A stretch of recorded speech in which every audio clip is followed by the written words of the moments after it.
अस्सलाम वालेकुम dear viewers and students. हाजिर हुए एक और टॉपिक के साथ जो कि है mechanism of hormonal secretion. Mechanism of hormonal secretion का टॉपिक आज हम लोग डिटेल से कवर करेंगे। कोऑर्डिनेशन कंट्रोल का चैप्टर हम स्टार्ट कर चुके हैं। सारे इंसुलिन सारे हार्मोन जो थे वो हम लोग पीछे के लेक्चर्स में जाकर डिस्कस कर चुके हैं। आप लोग पीछे के लेक्चर से कंसल्ट कर सकते हैं। आज हम ये पढ़ने जा रहे हैं कि इसका मैकेनिज़्म हार्मोनल सिक्रीशन का, हार्मोन जो सिक्रीट हो रहे हैं हमारी बॉडी में, इसका मैकेनिज़्म किस तरह से है। मतलब ये ओवरऑल हर टाइम हार्मोन सेक्रेट होते हैं, नहीं होते, इसका तरीक़ाकार क्या है, इसका मैकेनिज़्म क्या है, ये आज हम लोग डिटेल से डिस्कस करेंगे। तो ये बात याद रखिए कि जब हार्मोन सेक्रेट होती है तो वो हर टाइम हमारी बॉडी में सेक्रीशन नहीं होती। इसके लिए पीछे से कोई इस तरह का मैकेनिज़्म होता है, कोई इस तरह का लाहे अमल होता है जिसके बेसिस पे ये हार्मोन्स जब चाहिए होते हैं बॉडी में तो वो सेक्रेट हो जाती है, जब बॉडी में नहीं चाहिए होते हैं या कम चाहिए होते हैं तो कम सेक्रेट होते हैं, जब ज़्यादा चाहिए होते हैं तो ज़्यादा सेक्रेट होते हैं। तो हार्मोनल सेक्रीशन जो है इसके पीछे एक मैकेनिज़्म है, और वो मैकेनिज़्म क्या है, वो हमारे साथ उसको फीडबैक बोला जाता है। फीडबैक मैकेनिज़्म, फीडबैक इसको क्यों कहा जाता है, क्योंकि फीडबैक क्या मतलब होता है, फीडबैक का मतलब होता है पीछे से आवाज़ देना। जैसे कि हम लोगों ने कोई काम स्टार्ट किया हो और कोई हमें कहे कि बस अभी ये काम रोक दो, तो इस तरह से इसका भी फीडबैक मैकेनिज़्म है। तो जब हमारे हार्मोन सेक्रीट हो रहे हो, इस प्रोसेस को आप लोगों ने समझ लेना है। जब हमारे हार्मोन सेक्रीट हो रहे हो तो उसी टाइम जब हार्मोन हद से ज़्यादा बढ़ जाते होते हो या कम होते हो तो पीछे से उसको आवाज़ आ जाती है, पीछे से उसके लिए एक रिएक्शन टाइप हो जाता है और वो उस मैकेनिज़्म के थ्रू वो हार्मोन स्टॉप हो जाती है या उसका सिक्रेशन कम होना स्टार्ट हो जाता है। तो इसके लिए इसको क्या बोलते हैं, फीडबैक मैकेनिज़्म। और फीडबैक मैकेनिज़्म क्या होता है, regulation of a process by the output of process के आउटपुट को देख के इसको थोड़ा समझिएगा। प्रोसेस के आउटपुट को देख के प्रोसेस के रेगुलेशन को कंट्रोल किया जाता है। मतलब आउटपुट को देख के, किसी भी प्रोसेस के आउटपुट को देख के कि वो क्या आउटपुट हमें दे रहा है, तो उसी हिसाब से फिर वो रिएक्शन जो है कम हो जाता है, स्टॉप हो जाता है या तेज़ हो जाता है। तो हमारे साथ क्या होता है, प्रोसेस के आउटपुट को देख के रेट ऑफ प्रोसेस जो है वो डिपेंड करता है। रेट ऑफ प्रोसेस किस पे डिपेंड करता है, प्रोसेस के आउटपुट पे। आउटपुट हमारे साथ जो हो रहा होता है, बिल्कुल हमारे रिज़ल्ट्स जो आ रहे हैं उसको देख के हमारे साथ प्रोसेस जो है उसका रेट कम या ज़्यादा हो जाता है। तो इसको क्या बोलते हैं, इसको फीडबैक मैकेनिज़्म बोला जाता है।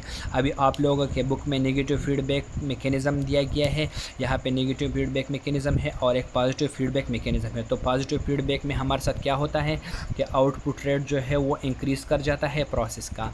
जब आउटपुट को देखा जाता है तो रेट ऑफ प्रोसेस जो है वो इंक्रीज़ कर जाए तो उसको क्या बोलते हैं, उसको पॉजिटिव फीडबैक बोला जाता है। और नेगेटिव फीडबैक में क्या होता है, नेगेटिव फीडबैक में आउटपुट को देख के, आउटपुट रेट को देख के प्रोसेस का रेट जो है वो कम हो जाता है।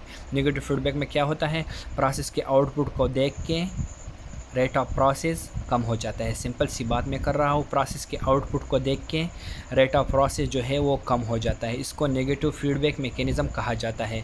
इसका एग्जांपल आप लोगों के बुक में कुछ इस तरह से गिवन है कि लेट्स से हमारी बॉडी में ग्लूकोज़ का लेवल जो है वो हाई कर जाता है।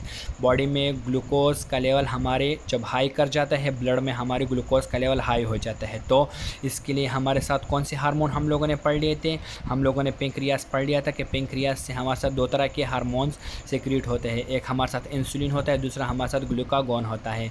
तो इंसुलिन हमारे साथ क्या करता है, ब्लड में शुगर का लेवल, ब्लड में ग्लूकोज़ का लेवल डाउन कर लेता है, जबकि हमारे साथ ग्लूकागॉन क्या करता है, वो ग्लूकोज़ लेवल को अप कर देता है। तो लेट्स से हमारे साथ हाई ब्लड में हमारे साथ हाई ग्लूकोज़ लेवल हो जाता है, मैं यहाँ लिख देता हूँ, हाई ग्लूकोज़ लेवल जब हो जाता है तो पेंक्रियास क्या करता है, पेंक्रियास हमारे साथ ग्लूकोज़ के कम करने के लिए इंसुलिन सिक्रीट करता है। क्या सिक्रीट करता है, इंसुलिन। और इंसुलिन का क्या फंक्शन है, इंसुलिन हमारे साथ जो ब्लड में ग्लूकोज़ लेवल हाई हो, जब ब्लड में हाई ग्लूकोज़ हो तो उसको कन्वर्ट करता है किस पे, लीवर में ले जाकर उसको स्टोर करता है, या दूसरा क्या करता है, हमारे मसल्स में उनको स्टोर करता है।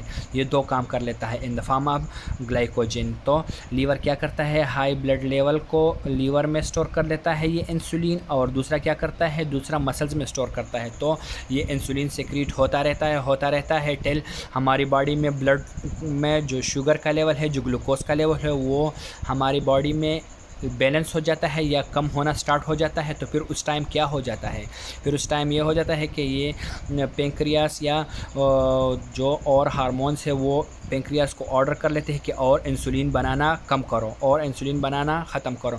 क्यों? क्योंकि हमारे ब्लड लेवल में ग्लूकोज का लेवल जो है वो या तो बराबर हो जाता है या कम हो जाता है। क्योंकि अगर ये और बनाता रहा तो फिर क्या होगा, बिल्कुल ब्लड में ग्लूकोज का लेवल जो है वो ख़त्म हो जाएगा, कम हो जाएगा। तो इस सिचुएशन से बचने के लिए फिर हमारे साथ जो इंसुलिन का प्रोडक्शन है, इंसुलिन हार्मोन जो सिक्रीट होता है वो कम हो जाता है, डिक्रीज़ हो जाता है। डिक्रीज़ या स्टॉप में लिख देता हूँ, डिक्रीज़ और स्टॉप। तो हमारे साथ इस रिएक्शन में क्या हो गया, हमारे साथ इस रिएक्शन के आउटपुट ने, रिएक्शन का आउटपुट हमारे साथ क्या था, मैं यहाँ पे आप लोगों के लिए थोड़ा सा लिख देना चाहता हूँ। रिएक्शन का आउटपुट हमारे साथ क्या था, इंसुलिन, इंसुलिन हार्मोन सिक्रीशन था। हार्मोन सिक्रीशन क्या करता था, ब्लड ग्लूकोज लेवल कम कर रहा था।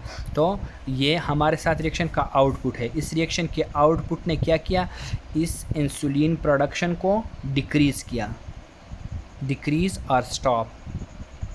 क्या किया, हमारे साथ आउटपुट ऑफ प्रोसेस क्या है, ब्लड ग्लूकोज लेवल कम करना है। जब ये ब्लड ग्लूकोज लेवल कम हो जाता है या लेवल पे आ जाता है तो इस प्रोसेस के आउटपुट ने क्या किया, इस इंसुलिन हार्मोन के सिक्रीशन को डिक्रीज़ किया या स्टॉप किया। तो ये हमारे साथ किस मैकेनिज़्म में आ गया, ये हमारे साथ नेगेटिव फीडबैक मैकेनिज़्म में आ गया। क्योंकि इस प्रोसेस के आउटपुट ने क्या किया, प्रोसेस के रेट को, यहाँ पे मैंने आप लोगों को बता दिया, प्रोसेस के आउटपुट ने क्या किया, प्रोसेस के रेट को कम किया। प्रोसेस के आउटपुट ने क्या किया, प्रोसेस के रेट को कम किया। तो इसी वजह से इसको क्या बोलते हैं, फीडबैक, नेगेटिव फीडबैक मैकेनिज़्म। तो होपफुली आप लोगों को समझ आ गया होगा। यहाँ पे अब इसकी थ्योरी देख लेते हैं। तो mechanism of hormonal secretion, who control the secretion of a hormone, hormone secretion कौन कंट्रोल करता है। This question puzzled scientist for many decades, बहुत सारे डिकेड्स के लिए साइंटिस्ट इसके क्वेश्चन का आंसर ढूंढने के लिए कोशिश कर रहे थे। Now we have lot of information regarding the secretion of hormones, there are many controlling pathways for different glands and different hormones from the same gland. तो मुख्तलिफ ग्लैंड से हार्मोन सिक्रेट होते हैं, एक सेम ग्लैंड से मुख्तलिफ hormone secrete होते हैं, वो सारी कंट्रोल करने के लिए मुख्तलिफ प्रोसीजर्स है। One of them is described below called as negative feedback mechanism. एक यहाँ पे डिस्कस है नेगेटिव फीडबैक मैकेनिज्म। क्या है फीडबैक मैकेनिज्म, हमारे साथ क्या है, मैंने आप लोगों को बता दिया। Regulation of a process, process का रेगुलेशन या रेट ऑफ प्रोसेस का regulation bye output of the process, output को देख के रेट ऑफ रिएक्शन या रेट ऑफ प्रोसेस जो है, रेगुलेशन ऑफ प्रोसेस जो है वो कंट्रोल होता है। तो उसी को क्या बोलते हैं, फीडबैक मैकेनिज्म बोलते हैं। आउटपुट से रेगुलेशन ऑफ ए प्रोसेस या rate of a process control हो रहा है। When the output of a process slows down or stops the process, it is called negative feedback mechanism। अभी मैंने आप लोगों को यही बात की कि जब आउटपुट जो है किसी प्रोसेस को स्लो करता है या स्टॉप कर देता है, यहाँ पे भी मैंने आप लोगों को बता दिया कि आउटपुट ने क्या किया, डिक्रीज़ किया या स्टॉप किया। जब आउटपुट ऑफ प्रोसेस हमारे साथ क्या करता है, डिक्रीज़ करता है या स्टॉप करता है एक प्रोसेस को, वो प्रोसेस क्या था, इंसुलिन हार्मोन सिक्रीशन। तो इस आउटपुट ने क्या किया, हमारे साथ इंसुलिन हार्मोन सिक्रीशन को डिक्रीज़ किया या स्टॉप किया। तो इसको हम लोग फिर क्या बोलते हैं, इसको हम लोग नेगेटिव फीडबैक मैकेनिज्म बोल लेते हैं। यहाँ पे नेगेटिव फीडबैक मैकेनिज्म का एग्जांपल दिए इन्होंने है। The thermostat of an air conditioner controls the functioning of air conditioner by using the negative feedback. Thermostat air condition का थर्मोस्टेट का एग्जांपल भी गिवन है कि जब हमारे साथ टेम्परेचर 20 पे रखा गया हो, तो जब वो 20 से ऊपर जाता है तो ये थर्मोस्टेट खुद ब खुद ऑन हो जाता है। जब वो 20 से नीचे आ जाता है तो हमारे साथ थर्मोस्टेट जो है वो ऑफ़ हो जाता है और हमारे साथ जो वो उसी जगह पे वो टेम्परेचर बरकरार रखने की कोशिश करता है। तो ये भी नेगेटिव फीडबैक मैकेनिज्म में आता है। हम लोग यहाँ पे नेगेटिव फीडबैक मैकेनिज्म के लिए इंसुलिन जो है वो आप लोगों के बायोलॉजी से रिलेटेड तो वो डिस्कस करेंगे। तो the same negative feedback mechanism control the secretion of hormones. Negative feedback mechanism हमारे साथ क्या करता है, सिक्रीशन ऑफ हार्मोन कंट्रोल करता है। Let's take the example of insulin and glucagon. Insulin और ग्लूकागोन का एग्जांपल ले लेते हैं। तो इसमें क्या होता है, in blood glucose regulation, blood glucose regulation में हमारे साथ क्या होता है, the hormone insulin plays a key role. Hormone insulin जो है वो की रोल प्ले करता है। किस तरह से, when blood sugar rises in the blood में शुगर इंक्रीज़ करता है, ग्लूकोज इंक्रीज़ करता है। Insulin sends a signal to the liver के लिए एक सिग्नल इंसुलिन भेज लेता है। Muscles in other cells to store excess glucose. मैंने आप लोग को स्टार्ट में बता दिया कि ये इंसुलिन क्या कर लेता है, लीवर में, मसल्स में और मुख्तलिफ सेल्स में ये एक्स्ट्रा ग्लूकोज है ये स्टोर कर लेता है। Some stored in the body as a fat and other in stored as glycogen. कुछ एज अ फैट स्टोर हो जाता है बॉडी फैट्स और कुछ ग्लाइकोजन के फॉर्म में स्टोर होता है लीवर्स और मसल्स में। However if the blood glucose level is too low the pancreas releases the hormonal glucagon. और अगर लो हो तो फिर क्या हो जाता है, ग्लूकागोन हार्मोन सिक्रेट होता है और वो उसको बढ़ा देते हैं। This travels to the liver in the blood and causes the breakdown of glucagon into glucose. और फिर हमारे साथ जो ग्लाइकोजन है उसको ग्लूकोज में कन्वर्ट कर लेते हैं अगर हमारे साथ ग्लूकोज लेवल कम हो।